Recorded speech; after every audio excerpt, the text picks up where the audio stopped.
Welcome to this explainer on a U.S. National Guard. If you're a busy policy leader, state official, or frankly just someone trying to make sense of the recent headlines, you are exactly where you need to be. Today, we're bringing you a critical executive briefing on the incredibly complex command structure of the United States National Guard. It's a topic that's making serious waves right now, and to truly grasp the tension between state and federal power, we really need to dig into the statutory framework and the historical precedent. Here's our bottom line upfront agenda for today. We're going to cover the shared property asset, the framework of dual control, the historical precedent of Alabama 1965, active jurisdictional tensions, and lastly, navigating legal risks. Let's jump right in. Section 1. The shared property asset. To kick things off, let's size up this unique military force. We're talking about massive scale and incredible versatility here.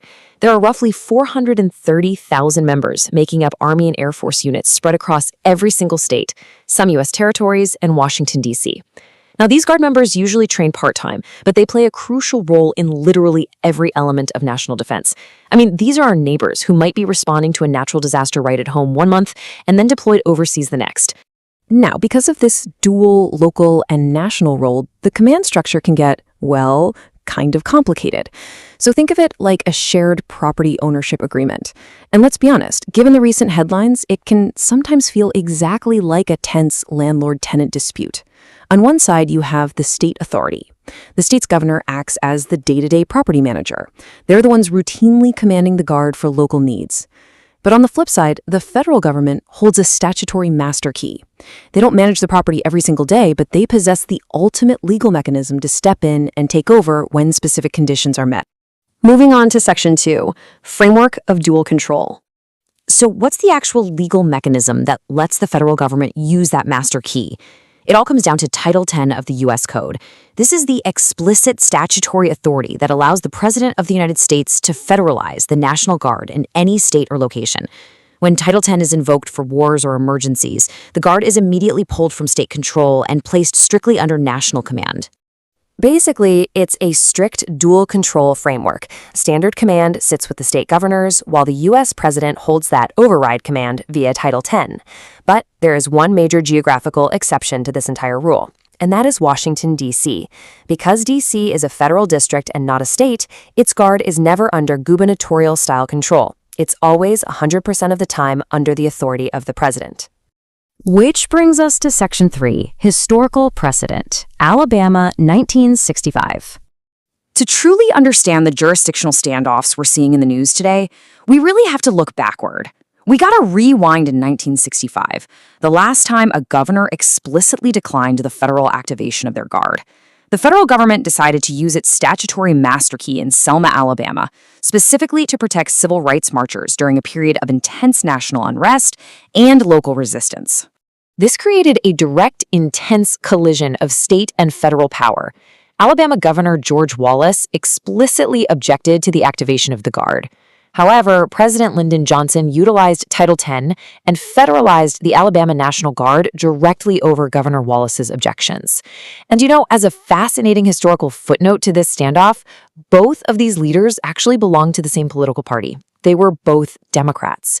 It was a pure, unadulterated test of the statutory master key overriding the state property manager. Let's move right into Section 4, Active Jurisdictional Tensions. Now that we've got that historical foundation, let's fast forward to 2025.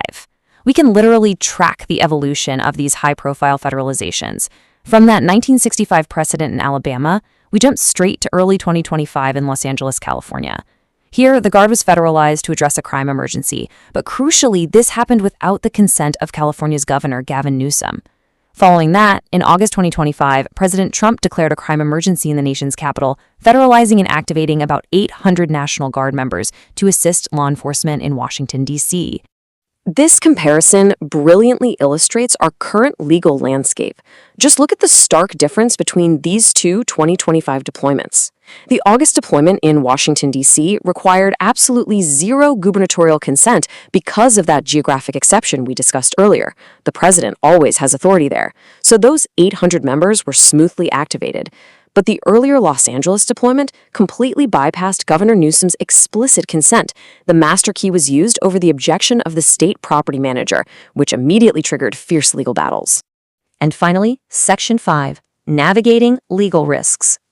For anyone navigating this space, understanding this current state of play is absolutely critical. While the 1965 Alabama case proves that a presidential override isn't some newly invented tool, applying Title X over a modern governor's objection introduces incredibly fresh, unresolved jurisdictional risks.